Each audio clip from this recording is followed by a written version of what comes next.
नोंथांमोन बयखौबो आङो दिनै बे जेन क्रिएशन इउटिउब चेनेलाव आङो बरायबाय। दिनै आङो नोंथांमोननि थाखाय नोंथांमोनखौ साबायखर बावनायनि मोनसे भिडिअ खालामदों दिनैहाय।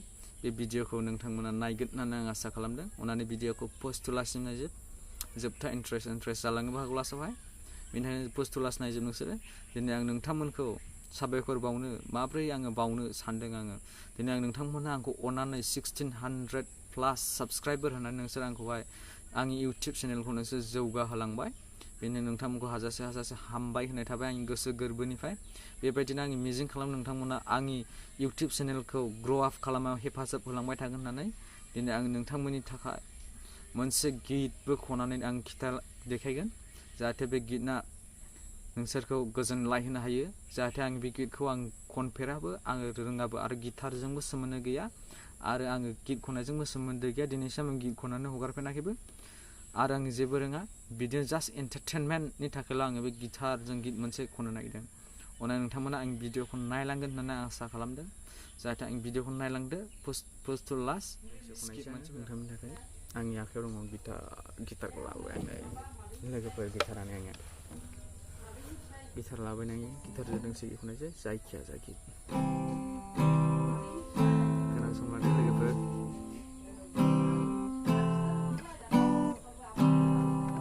4x4 ताल।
Handsome 잡히는 거 먹으시는 거예요. 나이랑데.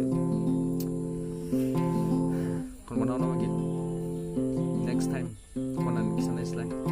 Ti yo isnesi. Nan nongthaंमोनखौ आंनि भिडिअखौ लाइक शेयर कमेन्ट खालामनो थाखाय आङो खावलायनाय थाबाय। नोंथांमोना बे भिडिअखौ आङो जाहाथे नोंसोर भिडिअखौ शेयर खालामो आरो नायलाङो नायलाङिनि थाखाय जों हामबाय। Thank you for watching.